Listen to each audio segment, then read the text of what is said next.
There's an elevation of systolic and diastolic both. But then, as the effort proceeds, you see the effect of the sustained high pressures on the circulatory system. And you see this towards the end of the maneuver, patient is getting down to about 70/50. And I think this is something that is avoidable. I don't think you have to do this. That's why we adopted this modification of effort. And I encourage everybody, I know everybody does do that. I think a lot of this can be done even without specific instructions if you're not yelling and jumping up and down. That is, if you're kind of calmly talking to the patient and counting down the time remaining, it almost has the same effect as specific sets of instructions. So, and I think we've evolved into a laboratory that does this routinely with an attendant stellar track record as far as safety goes. I'm going to go through this very quickly. I put these in there for those sites that may not be doing modified spirometry, and encourage you to look at these in great detail. And if you're not doing it, give it a try and see what happens. Bottom line is this: we've been told by a lot of patients who have come here and have been tested at multiple places that they hate this test. They absolutely hate it. And they leave here going, wow, that wasn't bad at all. I mean, everybody who works here has experienced that. And I think that that speaks more towards, we don't have to do modified spirometry. We could do exactly what ATS says, and we could kind of ride that fine edge between continuing on to get a better measure of FVC and safety for the patient. And in this case, I think safety, to say that it's life and death, is clearly overstating it, but it's comfort. It's comfort as well. The bottom line is, why should you have to? And for those that are interested, I included what the impact was depending. Now, we stratified patients according to their degree of severity, but it was based on FEV1 to FVC ratio. That's not the way patients are stratified right now, but it kind of delivers the same message. This is a small group of patients. The message here, the bottom line message is, it helped everybody blow longer. Expiratory times will increase. That really isn't the goal, but it carries with it what our goal is, to get a better measure of forced vital capacity. And you can see in patients that had normal airway function and those that had very little disruption of normal airway function, the latter two groups, the last two rows, really didn't have much of a change in the forced vital capacity at all. But the more severely obstructed the patient is, the more volume you're adding with that additional expiratory time. And what that means is, I mean, we know that if a patient's sent here for spirometry with DLCO, we're using that FVC as an index of what kind of volume of that test gas they should be breathing in during the DLCO. We're saying it should be at least 85% of this. So the higher the quality of the number is, even in the more severely obstructed patient, where you're not too worried about, defining an FEV1 to FVC ratio that's, the best it can be, because we want to make sure that it shows obstruction. Well, we know it's going to show obstruction. We're more interested in that group in maximizing the value for FVC and doing it safely. So this is there for you guys to look at if you would like. And just pointed out that there really isn't any change in peak flow or FEV1. That's important. There's no modification of effort prior to 3 to 4 seconds into the maneuver. The FEF 25/75 did show a statistically significant difference, but it was a really small number change. It wasn't a clinically significant difference, and not many people are using the FEF 25/75 to monitor their patient's condition. They really, it's discouraged. So we just think it's a better way. We've been using it here since 1994. With, I think, great success. Boy, that's corny. Right, Nancy? She hates that. So just another word about yelling at the patient. It works. It definitely works. That's why it persists nationwide. You'll see it in laboratories all around the country. They're not bad laboratories. This is just the way they've always done it. It doesn't have to be that way. And unless you don't like your mom, think of how you would like mom to be treated.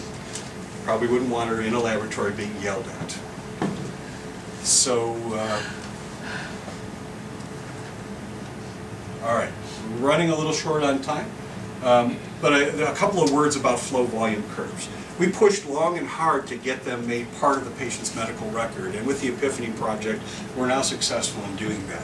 It does convey a little bit of information about test quality, but I think physicians like it because it gives them some assurances that, you know, they're not missing an important diagnostic clue that the numbers alone wouldn't tell them.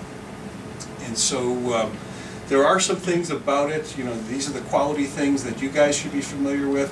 When you look at sort of a low flow tail preceding the rapid rise in flow, that generally means the extrapolated volume is elevated or close to being elevated.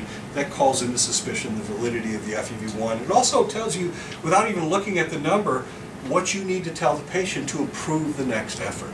That's how you guys use this data. A right-leaning and or a rounded peak generally indicates an elevated time to peak flow. Then you really need to emphasize the explosiveness of the start of the forced expiratory maneuver, and particularly in the group of patients that have emphysema.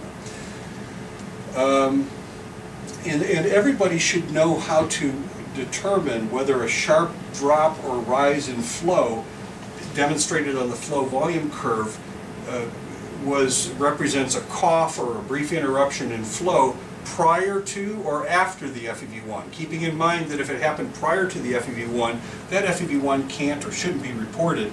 If it occurred after the FEV1, that effort can still be used for it.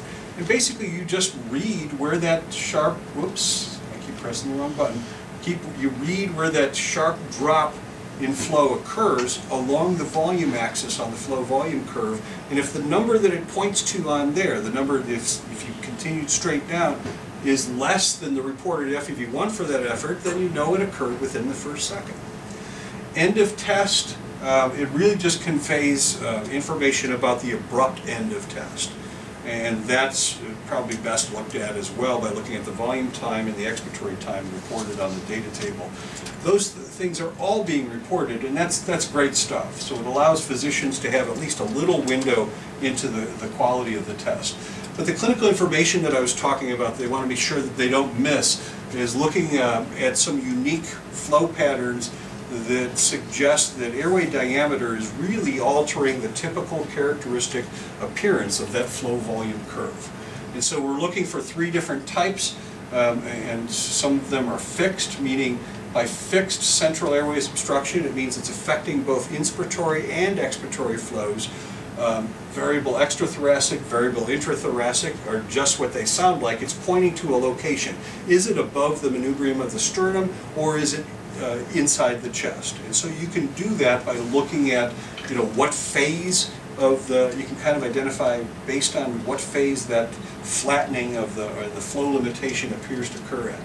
And I've been asked a gazillion times to come up with, well, give us an absolute value for a red flag. And generally less than, I'll show you some of these loops in just a second, but less than 2 liters per second could be considered to be abnormal. But keep in mind, predicted values, what you expect a patient to do, is based on their age and their gender, at least in part. And so the classic little old lady might be very close to normal with a 2 liter per second inspiratory flow, depending on what her volumes are. If she's 90-some years old, that might be okay for her. But if you're looking at larger volumes in a 35-year-old guy, definitely anything less than 4 liters per second would generally be considered if you saw flattening. So I'll show you what I mean by flattening. But the key point here is, for your purposes, is to ensure that it's repeatable on all efforts, and you're reporting its repeatability or lack of repeatability to the physician. So you're selecting the appropriate loop, and I'll cover that in just a second. So just to review, here's a pretty normal looking flow volume curve. Generally, you really don't see anything, any concavity to the expiratory limb of the flow volume curve. And we see a really robust inspiratory flow, down to 8 liters per second. That's like 480 liters per minute, right? That's some pretty brisk flow. So looking here, what do you see? Definitely the absolute values of where it gets to are reduced. We're not getting to 8 liters per second inspiratory flow, but Jose's got the pointer right at the part that's really of interest. We have a definite flattening of that. It looks like the same flow is being sustained over nearly the first 1.5 to 1 3/4 liters of expiratory flow, and then we start to see flow reduced as the flow contribution is coming more from the lung periphery. So this would be something that if you saw this on every single effort, you'd be obliged to tell the interpreting physician in your comments that the flow volume appearance was repeatable on every effort. And you'd actually be taking an extra effort to see if you could break through what looks like a flow limitation. And if you can't, then that's probably related to the patient's airway diameter. And here we see a pretty normal appearing expiratory flow volume curve, but a definite flattening. And the point there is that for most of that inspired volume, flow is limited at a particular flow range. It doesn't have that sort of downward scooping, slightly rounded appearance. You can see that almost to the very end, we're limited to 2 liters per second of flow or under. Again, worthy of comment. And so I didn't really tell you what these were, but if it's occurring, the flow limitation is occurring predominantly on the expiratory limb. Generally, it's intrathoracic in location. If it's on the inspiratory limb, but the expiratory limb looks pretty good, then it's generally extrathoracic, outside of the chest. And here we see something that could be considered, again, depending upon the age and size of the subject, something that looks like it's fixed, that we have a flow limitation at about the same liter per second flow rate. Here's one that came out of our laboratory. Basically said, I think, ATS standards for spirometry were met. And the interpretation was, yeah, it did say that.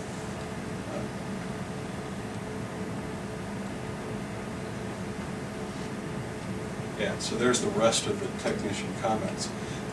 Spirometry is normal, but the interpreting physician said, you know what, that could be effort, but it also could represent pathology. And looking back at it, we do have the ability to look back at efforts and see all of the efforts in a session.